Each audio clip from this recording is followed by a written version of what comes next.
Este audiolivro foi produzido pelo canal A Sociedade do Audiolivro. Narração de Youssef Barros. Para apoiar este projeto e manter viva a literatura, acesse o Apoia-se. O link está na descrição. Se preferir, faça uma contribuição direta via Pix.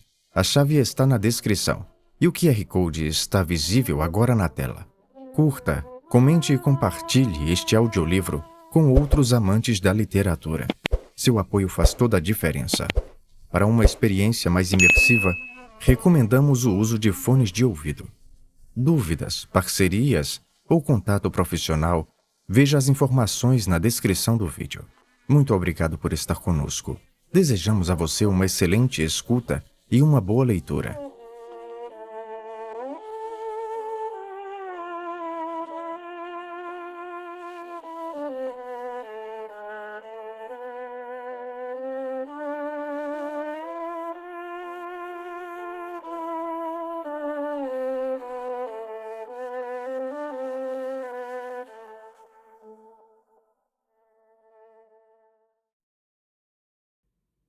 O Nariz, de Nikolai Gogol. No dia 25 de março, aconteceu em Petersburgo um fato extraordinariamente estranho. O barbeiro Ivan Yakovlevich, residente na Avenida Voznesensky, o seu sobrenome perdera-se, e até mesmo em sua placa, onde se viam um senhor com a bochecha ensaboada e a seguinte inscrição: face também sangria. Não aparecia nada mais. O barbeiro Ivan Yakovlevich acordou bastante cedo e seguiu o cheiro de pão quente. Soerguendo-se um pouco da cama, viu que sua esposa, uma senhora bastante respeitável e que gostava muito de tomar café, acabava de tirar os pães recém-assados do forno. Hoje, Praskovia Osipovna, eu não tomarei café, disse Ivan Yakovlevich. Em lugar disso, gostaria de comer pão quente com cebola. Quer dizer, Ivan Yakovlevich queria um e outro, mas sabia que era absolutamente impossível exigir as duas coisas ao mesmo tempo, já que Praskovia Osipovna não gostava nada daqueles caprichos. Que coma o pão, o bobão, melhor para mim. Pensou consigo mesma a esposa. Vai sobrar uma porção a mais de café. E jogou um pão sobre a mesa. Ivan Yakovlevich, conforme mandava o bom tom, vestiu o fraque sobre o camisolão e, sentando-se à mesa, pôs o sal. Preparou 2 cabeças de cebola, pegou a faca na mão e, fazendo um gesto expressivo, pôs-se a cortar o pão. Cortando o pão em 2 metades, deu uma olhada no meio e, para sua grande surpresa, viu algo esbranquiçado. Ivan Yakovlevich remexeu cautelosamente com a faca e tocou com o dedo. Duro, disse para si mesmo. Que será isso? Meteu os dedos e tirou um nariz. Ivan Yakovlevich deixou cair os braços. Começou a esfregar os olhos e a palpar. Um nariz, realmente um nariz? E ainda por cima, pareceu-lhe não de todo estranho. O horror se refletiu no rosto de Ivan Yakovlevich, mas esse horror não foi nada comparado com a indignação que se apoderou de sua esposa. Animal, de onde você cortou esse nariz? Gritou furiosa. Vigarista, bêbado. Eu mesma vou denunciar você à polícia. Que bandido! Eu já ouvi 3 pessoas dizerem que quando você faz a barba puxa tanto os narizes que eles mal se aguentam. A essa altura, Ivan Yakovlevich estava mais morto do que vivo. Reconheceu que aquele nariz só podia ser do assessor de colegiatura Kovalyov, de quem fazia a barba todas as quartas e domingos. Espera, Praskovia Osipovna. Vou colocá-lo num cantinho embrulhado, num trapo. Deixa ele ficar lá um pouquinho, depois eu tiro. Não quero nem ouvir. Acha que vou permitir que um nariz cortado fique no meu quarto? Seu torrada queimada. Só sabe é passar a navalha na correria, mas daqui a pouco não estará em condições nem mesmo de cumprir com seu dever, seu canalha, mulherengo. Acha que vou responder por você na polícia? Ah, sujo. Burro como uma porta. Fora daqui. Leve-o para onde quiser. Não quero sentir nem o cheiro dele. Ivan Yakovlevich ficou completamente abatido. Pensava, mas não sabia o que pensar. Só o diabo sabe como é que isso aconteceu. disse finalmente coçando atrás da orelha.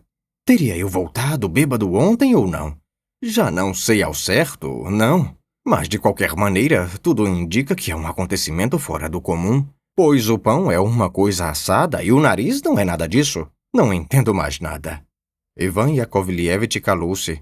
A ideia de que a polícia descobriria o nariz em sua casa e o culparia deixou-o completamente atordoado. Parecia que já estava até vendo a gola vermelha com bordados bonitos em prata, a espada. E ele tremia no corpo todo. Por fim achou sua roupa de baixo e as botas. Vestiu todos esses trapos e, acompanhado pelas duras invectivas de Praskovia Osipovna, embrulhou o nariz em um trapo e saiu para a rua. Queria enfiá-lo em qualquer canto, ou num frade de pedra ao lado de algum portão, ou deixá-lo escapar da mão como que acidentalmente e aí virar logo numa esquina. Mas, para sua desgraça, estava sempre topando com algum conhecido que lhe perguntava de chofre. Para onde você está indo? Ou, de quem é que vai fazer a barba tão cedo? Dessa maneira, Ivan Yakovlevich não conseguia achar um minuto sequer de tranquilidade. Numa das vezes ele já tinha até deixado o nariz cair, quando uma sentinela de longe lhe fez sinais com a alabarda, dizendo: Ei, pega lá! Você deixou cair alguma coisa.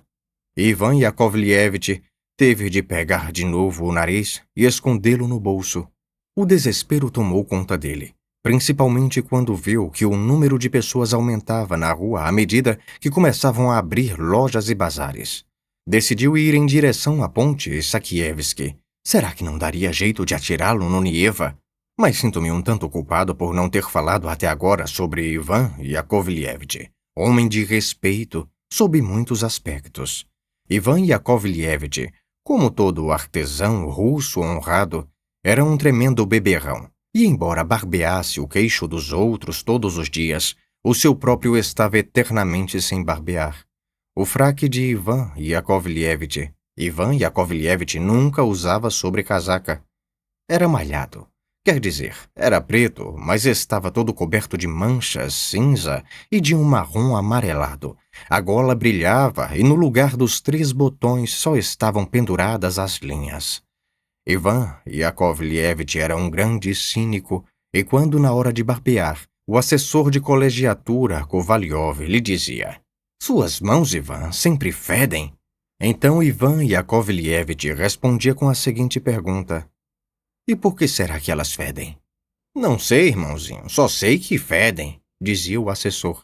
Ivan Yakovlevich, em represália depois de cheirar o tabaco, o ensaboava nas bochechas, debaixo do nariz, atrás da orelha e debaixo da barba, quer dizer, onde lhe dava na telha. Esse cidadão respeitável já se encontrava na ponte Sakievsky. Antes de mais nada, olhou atentamente para todos os lados, depois inclinou-se sobre o parapeito como se quisesse ver se eram muitos os peixes que nadavam sob a ponte. E aí jogou bem devagarinho o trapo com o nariz. Sentiu-se como se lhe tivessem tirado de cima 10 pudes de uma só vez. Ivan Yakovlevich até sorriu. Nota: Pude é uma antiga medida russa de peso. Um pude equivale a 16,3 quilos. Fim de nota. E em vez de ir barbear o queixo dos burocratas, dirigiu-se a um estabelecimento que tinha o letreiro Comida e chá, para pedir um copo de ponche. Mas de repente notou na extremidade da ponte o inspetor do bairro, de aspecto imponente, costeletas compridas, chapéu triangular e espada. Ficou petrificado. Entre mentes, o inspetor, fazendo-lhe um sinal com o dedo, lhe disse: Venha cá, meu caro. Ivan Yakovlevich, reconhecendo o uniforme, tirou ainda de longe o boné e, aproximando-se com prontidão, disse: Tenha um bom dia, excelência. Não, irmãozinho, nada de excelência. Mas diga-me, o que você estava fazendo de pé ali na ponte? Por Deus, senhor, eu só fui fazer barbas e só dei uma olhada para ver se o rio corria bem. Está mentindo. Não é assim que vai se livrar, não. Faça o favor de responder. Eu posso fazer a barba de Vossa Excelência 2 ou 3 vezes por semana sem a mínima objeção, respondeu Ivan Yakovlevich. Não, amigo, deixe de bobagens. 3 barbeiros já me fizeram a barba e consideram isso uma grande honra. Agora faça-me o favor de dizer o que estava fazendo ali. Ivan Yakovlevich empalideceu. Mas aqui o acontecimento fica completamente encoberto por uma névoa e não se sabe absolutamente nada do que se passou depois. Parte 2. O assessor de colegiatura, Kovalyov, acordou bastante cedo e fez barulho com os lábios, coisa que sempre fazia ao despertar, embora ele mesmo não soubesse explicar por qual motivo. Kovalyov espreguiçou-se e ordenou que lhe trouxessem um pequeno espelho que estava sobre a mesa. Só queria dar uma olhada na espinhazinha que tinha aparecido em seu nariz na noite anterior, mas para sua imensa surpresa, viu que em vez de nariz havia uma superfície completamente lisa. Assustado, Kovalyov pediu água e esfregou os olhos com uma toalha. De fato, o nariz não estava lá. Começou a apalpar com a mão para se certificar de que não estava dormindo. Não estava. O assessor de colegiatura, Kovalyov, pulou da cama e estremeceu. Nada de nariz. Ordenou que o vestissem imediatamente e saiu voando direto para a chefiatura de polícia. Enquanto isso, é indispensável dizer alguma coisa sobre Kovalyov, para que o leitor possa saber de que espécie era esse assessor de colegiatura. Não se pode comparar de nenhuma maneira os assessores de colegiatura que recebem esse título por meio de certificados acadêmicos com aqueles assessores de colegiatura que se fazem no Cáucaso. São duas espécies completamente diferentes. Os assessores de colegiatura acadêmicos... mas a Rússia é uma terra tão maravilhosa que se você for falar de um assessor de colegiatura, todos os assessores de colegiatura, de Riga até Kamchatka, imediatamente se sentirão atingidos. O mesmo se diga de todos os outros cargos e graus. Kovalyov era um assessor de colegiatura caucasiano. Estava nesse cargo havia apenas 2 anos e nem por um minuto podia se esquecer disso. E para se atribuir ainda mais nobreza e peso, ele nunca se referia a si próprio como assessor de colegiatura, mas como major. Escute, pombinha, dizia habitualmente ao encontrar uma mulher vendendo peitilhos na rua. Vá à minha casa. Meu apartamento é na Sadovaia. Pergunte apenas se mora ali o Major Kovalyov, e qualquer um vai lhe mostrar. Caso ele encontrasse alguma jeitosa, dava-lhe um bilhete secreto que dizia: Você pergunta, benzinho, pelo apartamento do Major Kovalyov. E é por isso mesmo que de agora em diante vamos chamar de Major a esse assessor de colegiatura. O Major Kovalyov tinha o hábito de perambular todos os dias pela Avenida Nevsky. O colarinho de seu peitilho estava sempre extremamente limpo e engomado. Suas costeletas eram daquele tipo que ainda se pode ver nos agrimensores da província, nos arquitetos, mas só se forem russos, e também nos diferentes policiais, cumpridores de seu dever, e, em geral, em todos aqueles machões que têm bochechas cheias e coradas e sabem jogar Boston muito bem. Essas costeletas passam exatamente pelo centro das bochechas e vão diretamente até o nariz. O Major Kovalyov levava uma grande quantidade de sinetes de cornalina com brasões e com inscrições.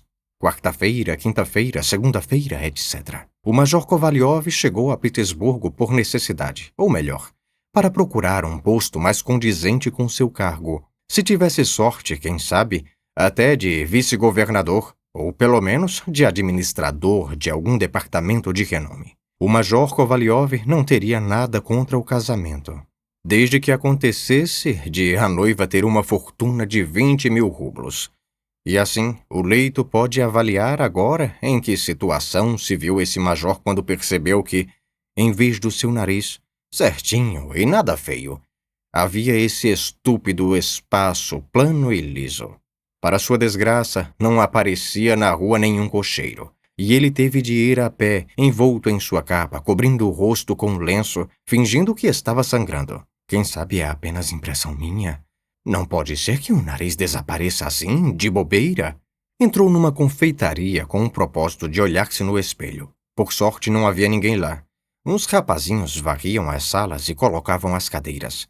Alguns deles, de olhos sonolentos, retiravam nas bandejas os pasteizinhos quentes, Nas mesas e cadeiras estavam jogados os jornais da véspera manchados de café. Bom, graças a Deus que não há ninguém, falou. Agora posso olhar.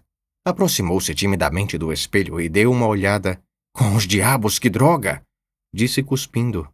Ainda se tivesse alguma coisa no lugar do nariz, mas nada. Mordendo os lábios de ódio, saiu da confeitaria e decidiu, contrariando seu costume, não olhar nem sorrir para ninguém. De repente ficou petrificado junto à porta de uma casa. Diante de seus próprios olhos, ocorreu um fenômeno inexplicável. Em frente à entrada, uma carruagem parou. As portinholas se abriram e, inclinando-se um pouco, saltou um senhor de uniforme e subiu correndo a escada. E qual não foi o espanto e, ao mesmo tempo, a surpresa de Kovalyov quando reconheceu seu próprio nariz.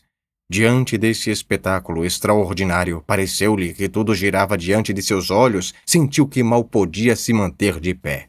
Mas, de qualquer modo, tremendo como que de febre, resolveu esperar que voltasse a carruagem. E, com efeito, ao cabo de 2 minutos o nariz saiu. Usava um uniforme bordado em ouro, com uma gola alta, calças de camurça e uma espada do lado. Pelo chapéu de plumas, podia-se concluir que ele se considerava um cavalheiro de estado. Tudo indicava que ia para algum lugar fazer visita. Deu uma olhada para ambos os lados e gritou ao cocheiro. Vamos! Sentou-se e partiu. O pobre Kovalyov quase perdeu o juízo. Não sabia o que pensar desse acontecimento tão estranho. Com efeito, como era possível um nariz que no dia anterior estava em seu rosto e que não podia correr nem andar, estar agora metido num uniforme? Pôs-se a correr atrás da carruagem, que, por sorte, não tinha ido muito longe e havia parado bem em frente da Catedral de Kazan. Dirigiu-se apressado para a catedral, abriu caminho por entre uma fila de pobres velhinhas que tinham os rostos tão cobertos que só havia 2 aberturas para os olhos e das quais antes costumava rir tanto, que entrou na igreja. Eram poucos os fiéis lá dentro e estavam todos apinhados na entrada, junto à porta. Kovalyov sentia-se tão desolado que não teve absolutamente forças para rezar e procurou com os olhos aquele senhor por todos os cantos. Por fim viu-o de pé ao lado. O nariz escondera completamente o rosto numa gola grande e alta, e rezava com uma expressão de profunda devoção. Como me aproximar dele? Pensou Kovalyov. Pelo uniforme, pelo chapéu, por tudo. Parece que é um conselheiro de estado. Com o diabo, como vou fazer? Começou a tossir perto dele, mas o nariz nem por um minuto abandonou sua atitude devota e as reverências que continuava fazendo. Excelentíssimo senhor, disse Kovalyov, esforçando-se por se mostrar mais animado. Excelentíssimo senhor! O que deseja? Respondeu o nariz virando-se. É estranho, excelentíssimo senhor. Me parece, o senhor deveria saber o seu lugar. E de repente o encontro justamente onde? Na igreja. O senhor há de convir. Queira desculpar, mas não entendo o que o senhor está tentando me dizer. Explique-se. Como lhe explicar? Pensou Kovalyov, e recobrando o ânimo, recomeçou. Bem, é claro, Aliás, eu sou o major. O senhor há de convir que é inconveniente que eu ande sem nariz. Qualquer vendedora de laranjas descascadas na ponte Voskrensky pode ficar ali sentada sem nariz, mas um rosto que aspira ao cargo de governador sem dúvida alguma. Imagine o senhor mesmo. Não sei, excelentíssimo senhor. Então o major Kovalyov encolheu os ombros. Me desculpe, mas se considerar isto de acordo com as regras do dever e da honra, o senhor mesmo poderá compreender. Não estou entendendo absolutamente nada, respondeu o nariz. Explique-se de forma mais conveniente. Excelentíssimo senhor, disse Kovalyov, com um sentimento de amor próprio. Não sei como entender suas palavras. Aqui tudo me parece muito claro. Ou, se o senhor quiser, o senhor é o meu próprio nariz. O nariz olhou para o major e suas sobrancelhas franziram-se um pouco. O senhor está enganado, cavalheiro. Eu sou eu mesmo. Além do mais, entre nós não pode haver nenhuma relação íntima.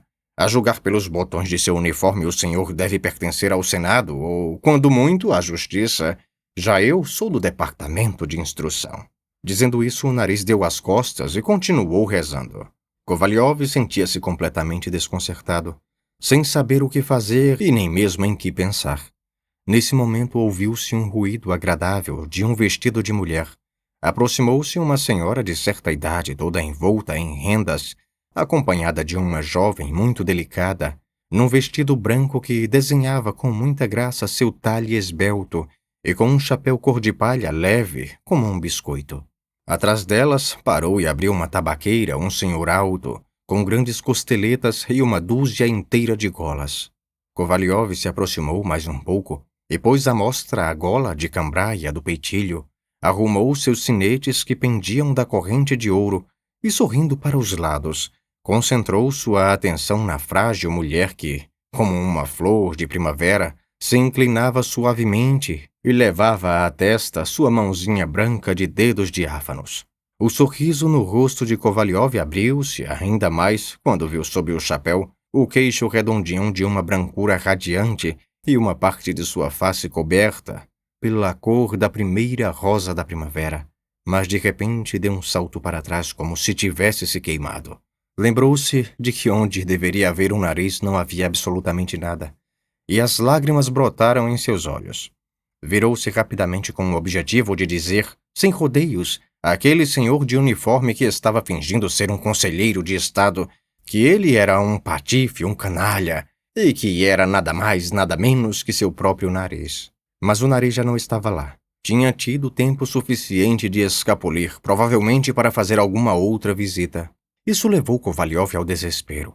Andou para trás e se deteve por um minuto diante da coluna, olhando minuciosamente para todos os lados para ver se encontrava o nariz em algum lugar. Lembrava-se perfeitamente de que o chapéu dele tinha plumas e o uniforme era bordado em ouro, mas não reparara nem no capote, nem na cor da carruagem, nem nos cavalos. Tampouco se havia atrás dela algum lacaio e que lhe brevestia.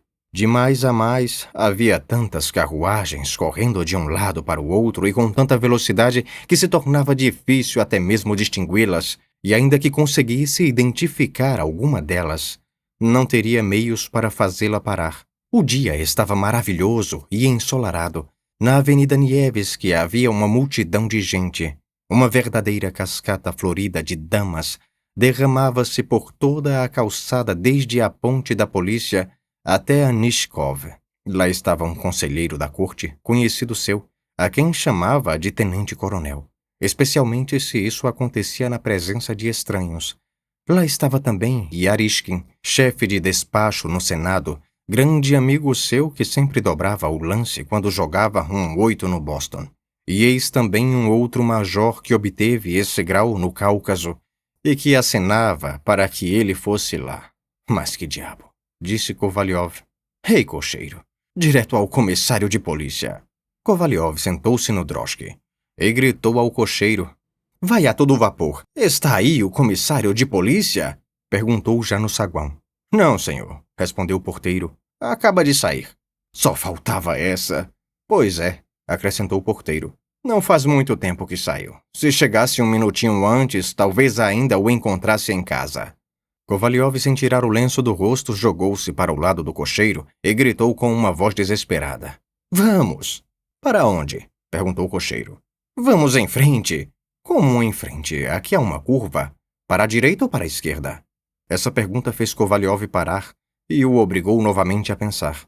Na sua situação, antes de tudo, era preciso recorrer à delegacia de ordem pública. Não apenas porque o caso tinha relação direta com a polícia, mas também porque suas disposições poderiam ser muito mais rápidas do que em outros lugares. Procurar então satisfação com o chefe da repartição, da qual o nariz se dizia funcionário, seria insensato, pois pelas próprias respostas do nariz já se podia perceber que, para esse homem, nada era sagrado. Poderia inclusive mentir nesse caso, como já tinha mentido, assegurando-lhe que nunca o tinha visto antes. E assim Kovalyov já estava prestes a ordenar que o levassem para a delegacia de ordem pública, quando de novo lhe ocorreu a ideia de que aquele patife trapaceiro, que já no primeiro encontro tinha se portado de maneira tão desonesta, poderia tranquilamente ter se aproveitado desse tempo todo para fugir da cidade. E então toda a busca seria vã, ou poderia se estender, que Deus o livrasse. por um mês inteiro. Por fim pareceu-lhe ter recebido uma iluminação celeste. Decidiu ir direto à sede do jornal e publicar o quanto antes uma descrição pormenorizada de todas as suas características, para que aquele que o encontrasse pudesse entregá-lo na mesma hora ou, pelo menos, informar do seu paradeiro. E então, tomada essa decisão, ordenou ao cocheiro que fosse à sede do jornal e durante todo o percurso não deixou de bater com os punhos nas costas do cocheiro, repetindo: "Mais depressa, idiota! Mais rápido, patife!" "Ai, senhor!" dizia o cocheiro, sacudindo a cabeça e açoitando o cavalo, cujo pelo era comprido, como o de um cachorro maltês. A droschke finalmente parou e Kovalyov, ofegante, entrou correndo numa salinha de recepção, onde um funcionário de cabelos grisalhos, de óculos e com fraque surrado, estava sentado atrás de uma mesa, segurando a pena com os dentes e contando moedas de cobre. "Quem é que recebe anúncios aqui?" gritou Kovalyov. "Ah, bom dia! Meus cumprimentos", disse o funcionário grisalho, levantando os olhos por um minuto e baixando-os novamente para as pilhas de dinheiro já separadas. "Eu gostaria de publicar." "Com licença, por favor, queira aguardar um pouco", disse o funcionário escrevendo um número num papel com uma mão e mudando duas contas no ábaco com a outra. Um lacaio com galões e aspectos de quem servia em uma casa aristocrática, de pé junto à mesa com um bilhete nas mãos, achou conveniente dar mostras de sua sociabilidade. "Creia-me, senhor, esta cachorrinha não vale nem 8 griveniks, e eu não daria por ela nem 8 groches. Mas a condessa gosta tanto dela, santo Deus, como gosta, e dá 100 rublos para quem a encontrar." Nota: grivenik, moeda russa equivalente a 10 kopecks. Grosch, antiga moeda russa, equivalente a meio kopek. Dinheiro bem miúdo. Fim de nota. Agora, cá entre nós, posso dizer com todo o respeito que os gostos das pessoas são completamente diferentes. Se fosse um perdigueiro ou um poodle, não teria pena de dar 500 ou até 1000 rublos, mas aí já se trataria ao menos de um bom cachorro. O respeitável funcionário escutava com um ar bastante expressivo e ao mesmo tempo fazia o cálculo de quantas letras havia no bilhete. Dos lados estavam muitas velhas comerciantes e porteiros, todos eles com bilhetes nas mãos. Não dizia-se que um cocheiro de conduta irrepreensível oferecia seus serviços. Um outro anunciava uma caleça de pouco uso, trazida de Paris em 1814. Num outro dispensava-se uma jovem criada de 19 anos treinada para serviços de lavanderia, estando apta também para outros trabalhos. Além disso, uma droschke, muito resistente, só que sem um amortecedor. Um novo e fogoso cavalo malhado de 17 anos, sementes de nabo e rabanete recém-chegadas de Londres, uma casa de campo com todas as benfeitorias, 2 estrebarias para cavalos e um lugar para cultivar maravilhosas bétulas ou um bosque de pinheiros. E ainda havia um aviso para que aqueles que quisessem comprar solas velhas comparecessem todos os dias, das 8 às 15 horas, no mercadinho de trocas. A sala onde se encontrava toda essa gente era pequena, e o ar ali estava excessivamente carregado. Mas o assessor de colegiatura, Kovalyov, não podia sentir o cheiro, pois se cobria com um lenço e o seu nariz se encontrava Deus sabe onde. "Excelentíssimo senhor, permita-me lhe pedir, realmente estou precisando", disse finalmente com impaciência. Já, 2 rublos e 43 kopecks. Nesse mesmo instante, 1 rublo e 64 kopecks. Disse o funcionário grisalho atirando os bilhetes na cara das velhas e dos porteiros. "E o senhor o que deseja?" disse finalmente dirigindo-se a Kovalyov. "Eu lhe peço", disse Kovalyov. "Aconteceu uma fraude ou uma patifaria? Até agora não consigo entender direito. Peço-lhe apenas que publique que aquele que me entregar esse canalha receberá uma razoável gratificação. Permita-me saber, qual o seu sobrenome?" "Nada disso. Para que o meu sobrenome? Não posso dizer. Tenho muitos conhecidos. A mulher do conselheiro de Estado, Chertaryov, Palegueia Grigorievna, mulher do oficial do Estado-Maior. Dá de elas ficarem sabendo, Deus me guarde. O senhor pode escrever simplesmente o assessor de colegiatura, ou ainda melhor, portador do grau de major. E o foragido era seu criado?" "Que criado o quê? Isso ainda não seria uma patifaria tão grande. Fugiu de mim O Nariz! Que sobrenome esquisito. E esse senhor Narizes? Lhe roubou alguma quantia muito grande? Nariz! Isto é, não é bem isso que o senhor está pensando. O nariz, meu próprio nariz, desapareceu, não se sabe para onde. O diabo quis se divertir à minha custa. Está bem, mas de que maneira desapareceu? Eu sinceramente não consigo entender muito bem. E não consigo lhe explicar como, mas o fato é que ele agora deve estar circulando pela cidade e se autodenomina conselheiro de Estado. E por isso lhe peço que ponha um anúncio para que aquele que o encontrar o traga de volta o mais rápido possível. O senhor pode imaginar o que é ficar sem uma parte do seu corpo tão visível? Isso não é o mesmo que qualquer midinho do pé que dentro do sapato ninguém vai ver se ele existe ou não. Todas as quintas-feiras frequento a casa da esposa do conselheiro do Estado, Chertariov, e de Adipodotina, Palangueia, Grigorievna, esposa do oficial de Estado-Maior, que tem uma filha muito bonita, e são também boas conhecidas minhas, e o senhor pode avaliar por si só como posso então. Não posso aparecer por lá agora. O funcionário ficou pensativo, o que se notou por seus lábios fortemente comprimidos. Não posso colocar um anúncio desses no jornal? Disse finalmente depois de uma longa pausa. Como? Por quê? Bem, o jornal pode perder sua boa reputação. Se todo mundo começar a publicar que seu nariz fugiu, então... Assim mesmo, já dizem que estão sendo publicados muitos absurdos e falsos rumores. E o que há de absurdo nesse assunto? Não acho nada de absurdo nisso. Ao senhor pode parecer que não. Pois veja, na semana passada ocorreu um fato semelhante. Veio um funcionário e, do mesmo modo que o senhor, trouxe um bilhete e, pelas contas, ficou em 2 rublos e 63 copeques. E o anúncio todo consistia, simplesmente, em que fugira um poodle de pelo preto. Aparentemente, o que há de mais nisso? Mas saiu um pasquim. O tal poodle era um tesoureiro, não me lembro de qual estabelecimento. Mas eu não estou colocando um anúncio sobre um poodle, e sim sobre o meu próprio nariz. É como se eu falasse de mim mesmo. Não posso de algum modo colocar um anúncio desses. Mas como se o meu nariz realmente sumiu? Se sumiu, então é caso com o médico. Dizem que há gente por aí que pode reimplantar qualquer tipo de nariz. Eu cá, para mim, estou notando que o senhor deve ter um temperamento alegre e gosta de brincar com todo mundo. Juro por tudo que é mais sagrado. Já que chegamos a este ponto, vou mostrar ao senhor. Para que se incomodar? Prosseguiu o funcionário e cheirou o tabaco. Bem, mas se não lhe for incômodo, acrescentou com curiosidade.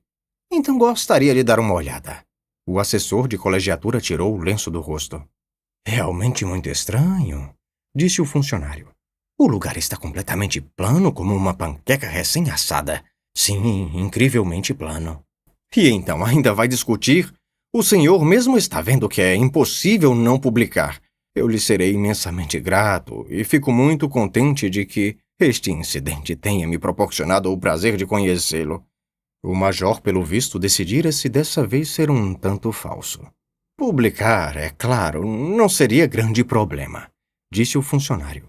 Apenas não vejo nenhuma vantagem para o senhor. Se o senhor preferir, entregue isto a alguém que seja hábil na pena e que saiba descrever o assunto como um fenômeno raro na natureza e publique um artiguinho no Abelha do Norte. Aí cheirou mais uma vez o tabaco. Em benefício da juventude. Aí enxugou o nariz. Ou simplesmente para a curiosidade de todos. Nota: Abelha do Norte. Jornal mantido pelo governo. Publicado de 1825 a 1864. Fim de nota. O assessor de colegiatura sentiu-se completamente desesperançado. Fixou os olhos no pé da página do jornal, em que se anunciava espetáculos. Seu rosto já estava pronto para sorrir ao encontrar o nome de uma atriz muito engraçadinha, e a mão chegou a segurar o bolso para se certificar de que havia nele uma boa nota, pois os oficiais superiores, segundo Kovalyov, deveriam sentar nas poltronas quando a lembrança do nariz estragou tudo. O próprio funcionário parecia estar comovido com a situação embaraçosa de Kovalyov. Procurando atenuar um pouco sua desgraça, julgou conveniente expressar o seu interesse com algumas palavras. Eu realmente lamento muito ter-lhe acontecido tal percalço. O senhor não gostaria de cheirar um pouco de rapé? Acaba com dores de cabeça e mau humor. É bom até para hemorroidas. Dizendo isso, o funcionário ofereceu a tabaqueira a Kovalyov, dobrando habilmente a tampa que exibia o retrato de uma mulher de chapéu. Esta atitude involuntária fez Kovalyov perder a paciência. Não posso entender como o senhor ainda tem coragem de brincar, disse muito sentido. Por acaso não percebe que me falta justamente o indispensável para poder cheirar? Que o diabo carregue o seu tabaco. Não posso agora olhar para ele. E não apenas para o seu horroroso Berensinski, nem que me oferecessem o mais legítimo rapé. Dito isso, saiu do jornal profundamente magoado e se dirigiu ao comissário de polícia. Kovalyov entrou no exato momento em que o comissário se espreguiçava, soltando um grasnido. Dizia: vou tirar uma soneca de 2 horinhas. E por aí se pode prever quanto a chegada do assessor de colegiatura for absolutamente inoportuna. O comissário era um grande admirador de todas as artes e manufaturas, mas preferia um bom dinheirinho a tudo o mais. Isto aqui sim, dizia sempre. Não há nada melhor do que isto. Não pede comida, ocupa pouco espaço, sempre cabe no bolso. Se cair, não quebra. O comissário recebeu Kovalyov com bastante frieza e lhe disse que depois do almoço não era hora de fazer investigações e que a própria natureza determina que depois de comer bem é necessário descansar um pouco. Por aí o assessor de colegiatura podia ver que ao comissário de polícia não eram desconhecidas as máximas dos antigos sábios e que de um homem honrado não iriam arrancar o nariz, e que o mundo estava cheio de majores que não tinham sequer as roupas de baixo em bom estado e que frequentavam os lugares mais suspeitos. Isto é, acertou em cheio. É necessário notar que Kovalyov era uma pessoa excessivamente suscetível. Era capaz de perdoar tudo o que o dissessem a seu respeito, mas nunca desculparia se isso se referisse ao seu grau ou ao seu cargo. Chegava a achar que nas peças de teatro se podia deixar passar tudo o que se referisse aos oficiais subalternos, mas jamais deveriam atacar os oficiais superiores. A recepção do comissário deixou-o tão confuso que, sacudindo a cabeça e abrindo um pouco as mãos, exclamou, cônscio de sua dignidade: confesso que depois de observações tão ofensivas de sua parte não me resta mais nada a acrescentar. E saiu. Voltou para casa, mal sentindo as pernas. Anoitecia. Sua casa pareceu-lhe triste e terrivelmente repugnante depois de todas essas buscas inúteis. Ao entrar no vestíbulo, viu seu criado Ivan deitado de costas no sofá de couro sujo, cuspindo para o teto com tanta precisão que acertava sempre num único e mesmo lugar. Tamanha indiferença enfureceu-o. Bateu-lhe com o chapéu na testa, dizendo: você, seu porco, sempre ocupado com besteiras. Ivan pulou imediatamente do lugar e precipitou-se para tirar a capa de Kovalyov. O major entrou em seu quarto cansado e deprimido, atirou-se numa poltrona e, depois de alguns suspiros, disse: meu Deus, por que toda essa desgraça? Se tivesse ficado sem um braço ou sem uma perna, ainda podia ser. Sem as orelhas seria horrível, mas até isso seria suportável. Mas sem nariz, um homem. Só o diabo sabe o que é um pássaro que não é pássaro, um cidadão que não é cidadão. Simplesmente de se pegar e jogar pela janela. Ainda se tivesse sido cortado numa guerra ou num duelo, ou se fosse eu mesmo o motivo. Mas desapareceu assim, sem mais nem menos, desapareceu de graça, a troco de nada. Mas não pode ser, acrescentou ele depois de pensar um pouco. É inacreditável que o nariz tenha desaparecido. É completamente inacreditável. Isto provavelmente ou se passa em sonho ou é simplesmente alucinação. Pode ser que, por engano, em vez de beber água, eu tenha bebido a vodka que costumo passar após a barba. O besta do Ivan não pegou e com certeza a peguei. Nota: também no russo existe o trocadilho com o verbo pegar. Pegar no sentido de captar. Entende? E pegar no sentido de agarrar com a mão, segurar. Fim de nota. E para certificar-se de que realmente não estava bêbado, o major se beliscou com tamanha força que chegou a gritar. A dor deixou-o absolutamente convencido de que estava vivendo em plena realidade. Aproximou-se com cautela do espelho e, a princípio, semicerrou os olhos na esperança de que talvez o nariz aparecesse no seu devido lugar, mas na mesma hora deu um salto para trás, dizendo: "Que coisa infame!" Isso era completamente incompreensível. Se tivesse desaparecido um botão, uma colher de prata, um relógio ou qualquer coisa do gênero. Mas desaparecer? Desaparecer-lhe justamente o quê? E, além do mais, da própria casa. O Major Kovalyov, considerando todas as circunstâncias, supôs quase com certeza que a culpa de tudo isso não podia ser outra senão a mulher do oficial do Estado-Maior, Pudotkin, que desejava casá-lo com a filha. Ele até que gostava de cortejá-la, mas evitava o desenlace definitivo. E quando a esposa do oficial do Estado-Maior lhe anunciou, sem rodeios, que queria entregar sua filha a ele, muito habilmente esquivou-se com as suas amabilidades, dizendo que ainda era jovem e que precisava servir mais uns 5 aninhos para que estivesse exatamente com 42. E por isso a dita cuja, provavelmente por vingança, decidiu arrasá-lo, e para isso contratou algumas bruxas, pois de nenhuma forma se poderia admitir que o nariz fora cortado. Ninguém havia entrado em seu quarto. O barbeiro Ivan Yakovlevich fizera-lhe a barba ainda a quarta-feira, e durante toda a quarta-feira e até mesmo durante toda a quinta-feira o nariz estivera inteiro. Disso ele se lembrava e sabia-o muito bem. Além do mais, deveria ter sentido alguma dor, sem dúvida. A ferida não poderia ter cicatrizado tão depressa e ter se tornado chata como uma panqueca. Arquitetava planos em sua cabeça. Chamar a mulher do oficial ao tribunal através de uma intimação formal ou aparecer ele próprio em sua casa e para surpreendê-la. Suas reflexões foram interrompidas por uma luz que brilhou através de todas as frestas da porta, o que indicava que a vela no vestíbulo tinha sido acesa por Ivan. E logo depois apareceu o próprio Ivan trazendo-a diante de si, iluminando vivamente todo o quarto. O primeiro movimento de Kovalyov foi agarrar o lenço e cobrir o lugar onde, na véspera, ainda havia o nariz, para que o estúpido homem não ficasse de boca aberta ao ver aquela coisa estranha no seu senhor. Mal Ivan tivera tempo de ir para o seu quartinho, quando se ouviu no vestíbulo uma voz desconhecida pronunciando: "É aqui que mora o assessor de colegiatura Kovalyov. Pode entrar, o Major Kovalyov está aqui", disse Kovalyov, levantando-se apressado e abrindo a porta. Entrou um funcionário da polícia de boa aparência, com umas suíças nem claras nem escuras, as bochechas bem cheias. É aquele mesmo que no início da história estava parado no fim da ponte Iasekievsky. "O senhor, por acaso, perdeu seu nariz?" "Exatamente. Ele já foi achado." "O que é que o senhor está dizendo?" gritou o Major Kovalyov. A alegria paralisou sua língua.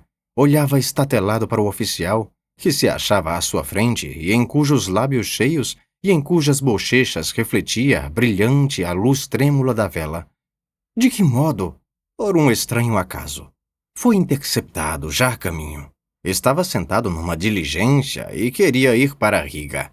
E o passaporte havia tempo fora expedido em nome de um funcionário. E o mais estranho de tudo é que eu mesmo, a princípio, o tomei por um senhor, mas por sorte estava com meus óculos e logo percebi que era um nariz. Sabe, sou míope. E se o senhor ficar na minha frente, só consigo ver que o senhor tem um rosto. Mas não vou distinguir nem o nariz, nem a barba, nada.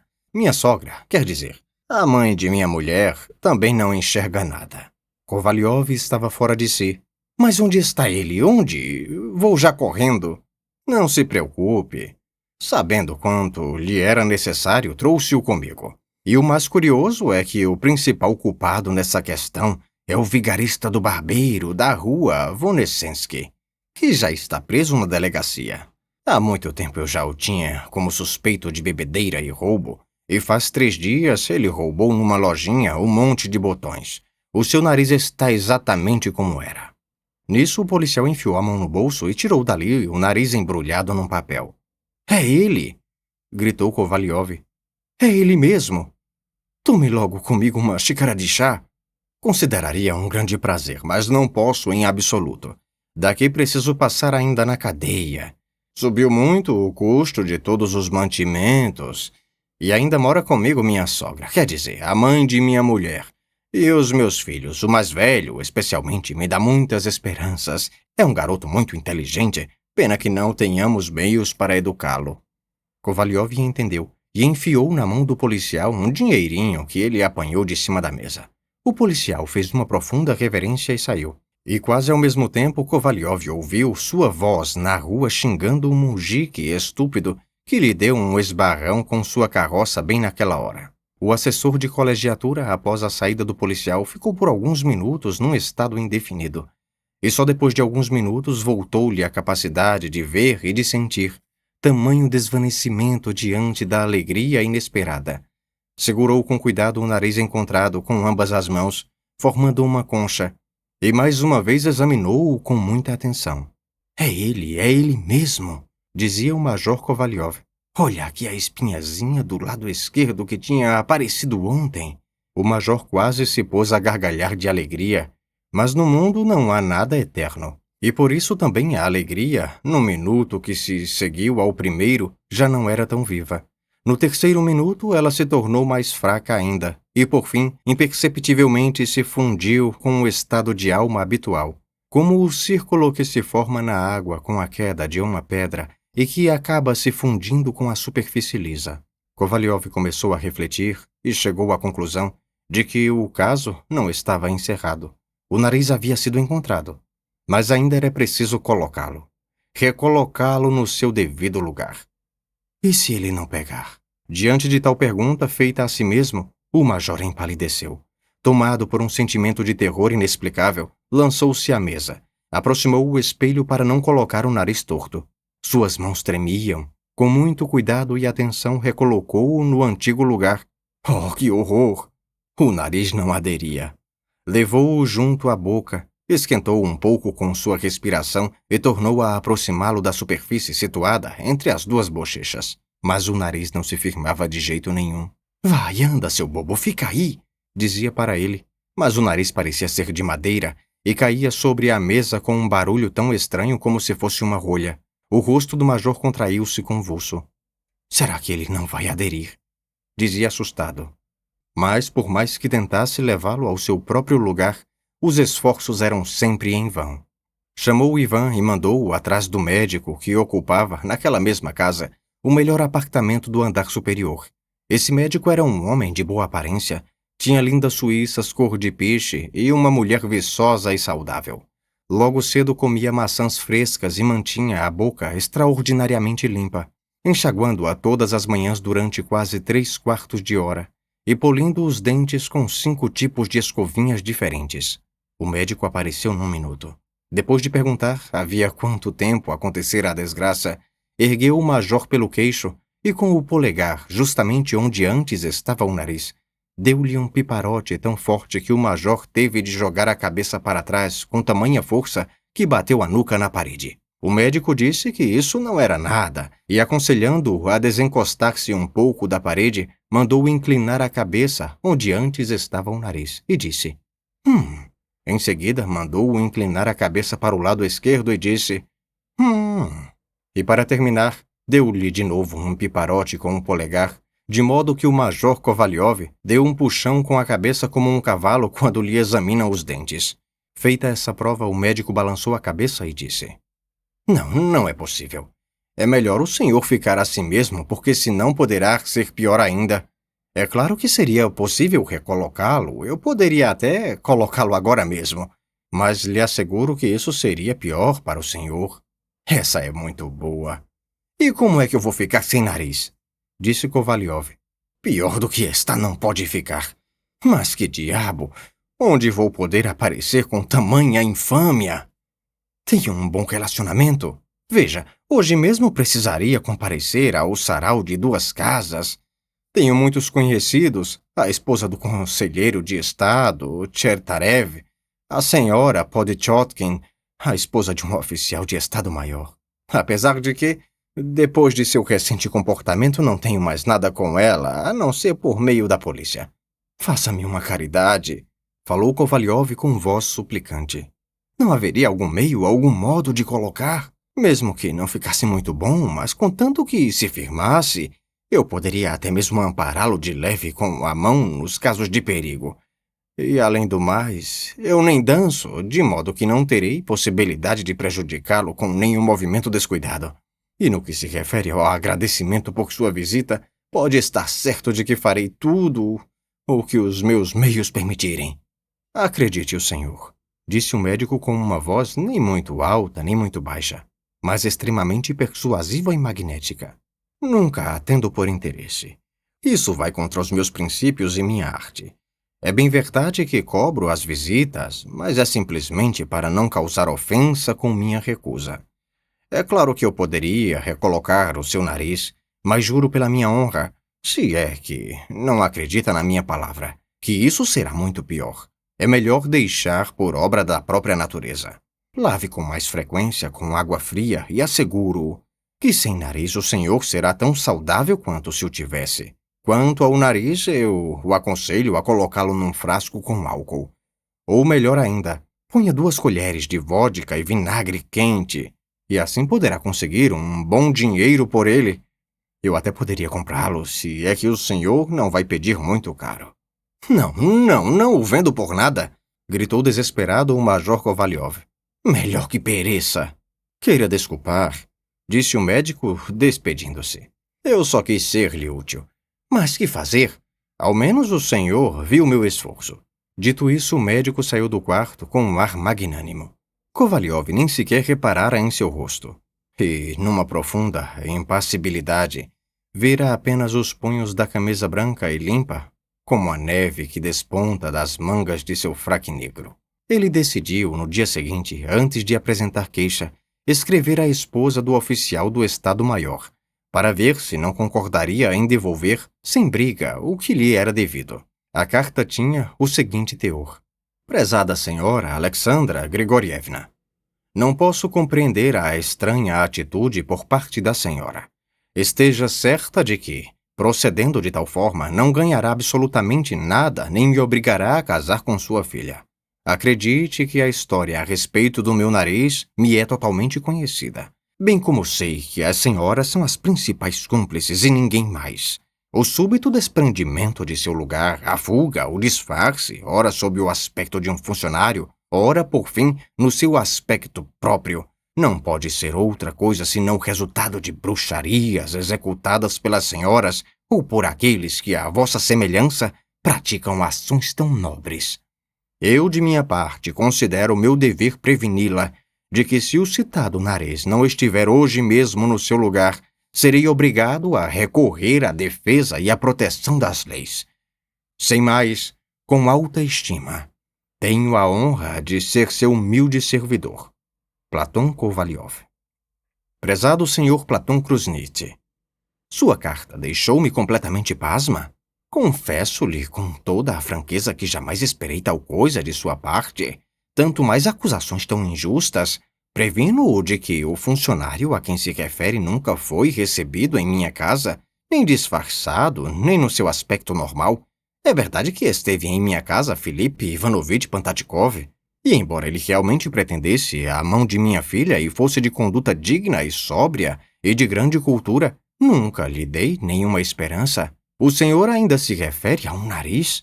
Se entender por isso que eu pretendia deixá-lo com um palmo de nariz, isto é, dar-lhe uma recusa formal, não me surpreende que o senhor mesmo esteja falando nisso, uma vez que eu, como é do seu conhecimento, sou de opinião totalmente contrária, e se o senhor ainda quiser pedir a mão de minha filha oficialmente, estou pronta desde já a satisfazê-lo, pois esse sempre foi o meu mais vivo desejo. Nessa esperança, fico sempre à sua inteira disposição. Alexandra Podtochna. Não, dizia Kovalyov, depois de ler a carta. Ela realmente não é a culpada. Não pode ser. A carta está escrita de tal modo que não pode ser de uma pessoa culpada de crime. O assessor de colegiatura era entendido nessas coisas. Por muitas vezes fora enviado à região do Cáucaso para investigações. De que modo e por que cargas d'água isso aconteceu? Só o diabo sabe, disse finalmente deixando cair os braços. Enquanto isso, os rumores acerca desse extraordinário acontecimento haviam se espalhado por toda a capital, como é comum, não sem acréscimos especiais. Naquele tempo, as mentes de todos estavam completamente predispostas para o inusitado. Ultimamente, experiências ocupavam-se do efeito do magnetismo. Além do mais, a história das cadeiras dançantes na rua Kaniuchenaya era ainda muito recente e, por isso, não era de estranhar que logo começassem a falar que o nariz do assessor de colegiatura, Kovalyov, às 3 horas em ponto perambulava pela Avenida Nevsky. Uma multidão de curiosos afluía todos os dias. Alguém disse que o nariz poderia estar na loja Junker, e formou-se tamanha multidão em volta da Junker e um corre-corre que até a polícia teve de intervir. Um especulador de aparência respeitável, de Suíças e que vendia diversos tipos de pasteizinhos doces à entrada do teatro, fez especialmente uns bancos de madeira sólidos e bonitos e convidava os curiosos a subirem neles por 80 kopecks cada um. Um emérito coronel saiu, com este propósito, mais cedo de sua casa e com muita dificuldade conseguiu abrir caminho entre a multidão. Mas, para sua grande indignação, viu na vitrine da loja, em vez de um nariz, uma camiseta de lã comum e uma litografia com uma imagem de uma jovem arrumando sua meia e uma janota de colete aberto e de barbicha que olhava para ela de trás de uma árvore. Um quadro que já estava havia mais de 10 anos pendurado sempre no mesmo lugar. Afastando-se, disse com desdém: como é possível confundir o povo com rumores tão tolos e inverossímeis? Depois correu o rumor de que não era na Avenida Nevsky que o nariz do Major Kovalyov perambulava, mas sim no Jardim Tavritsky. E, segundo parecia, estava lá já havia muito tempo e até mesmo quando ali ainda vivia Khosrow Mizra. E este admirava muito aquele estranho capricho da natureza.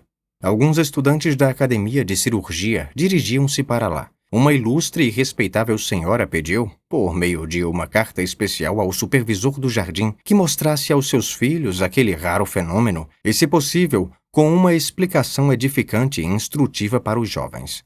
Com todos esses acontecimentos, todos aqueles mundanos, frequentadores obrigatórios dos saraus, que gostavam de fazer rir as damas e cujo repertório de piadas, naquela ocasião, estava completamente esgotado, sentiam-se particularmente contentes.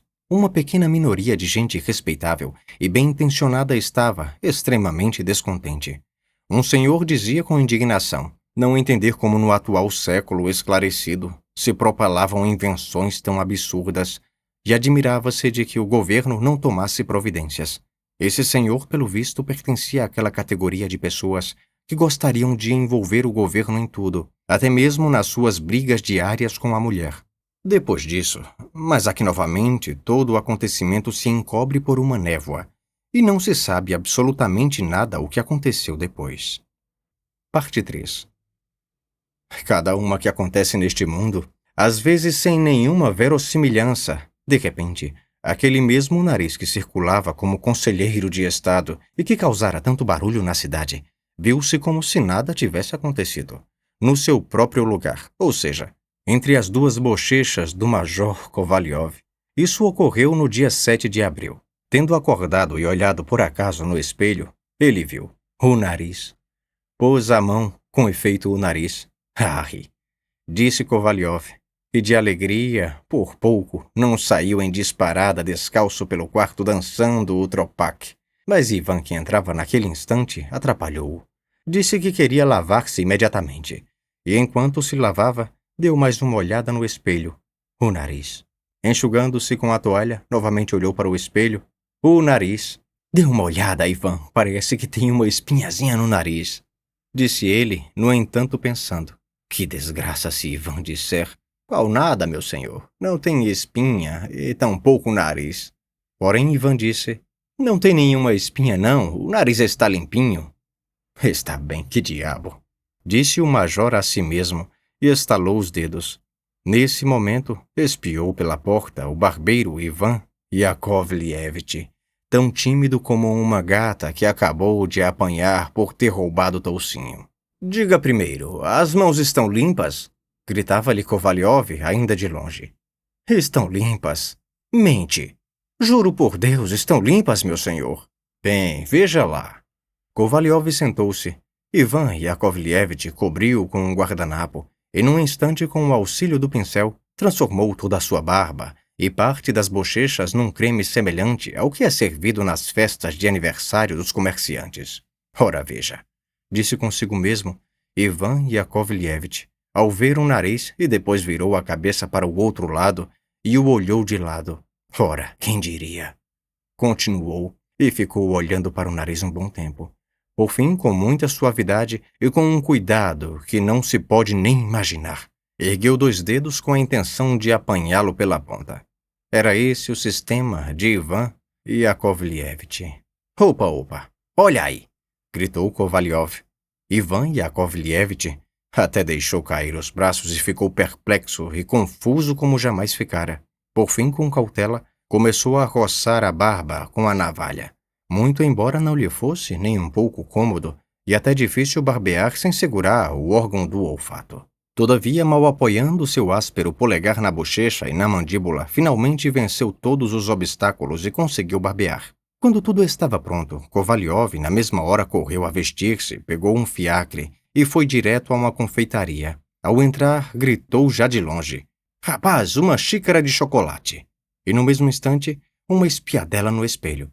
O nariz estava. Virou-se para trás alegremente e com uma expressão satírica. Semicerrando um pouco os olhos, olhou para 2 militares, um dos quais tinha um nariz não maior do que um botão de colete. Depois disso, dirigiu-se ao escritório do departamento, onde pleiteava o posto de vice-governador, ou, em caso de insucesso, o de executor.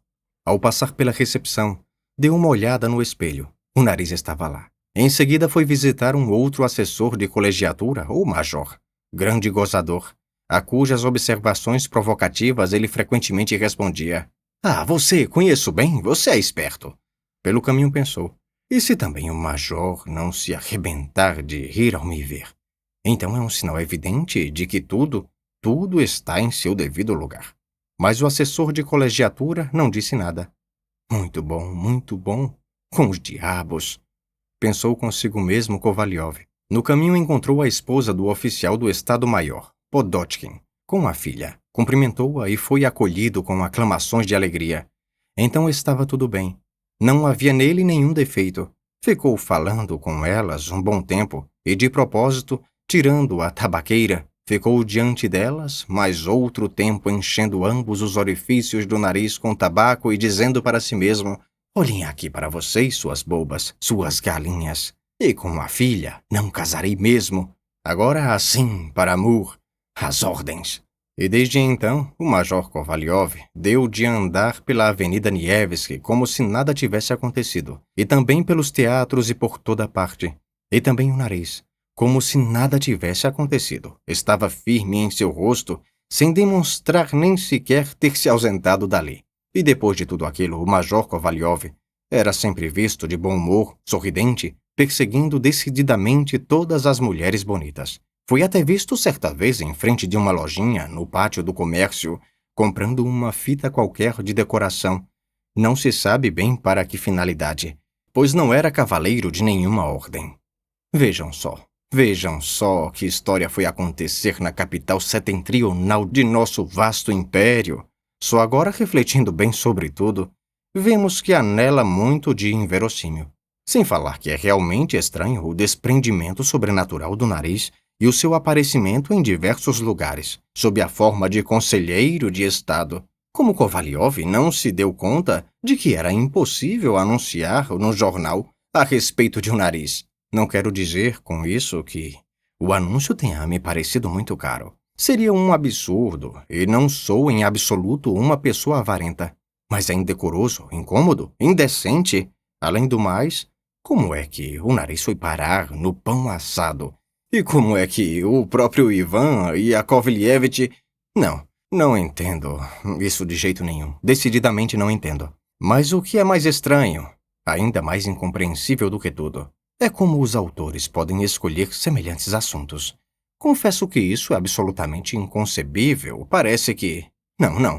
Não entendo em absoluto. Em primeiro lugar, não traz benefício nenhum para a pátria. Em segundo lugar, também não há benefício algum. Eu simplesmente não sei o que é isso. Mas apesar de tudo, muito embora se possa sem dúvida admitir isso, aquilo, e mais aquilo, pode ser até... Bem, e onde é que não existem absurdos? Não obstante, se refletirmos bem sobre tudo isso, Na verdade, há algo. Digam o que disserem. Tais fatos ocorrem no mundo. É raro, mas acontecem. Fim.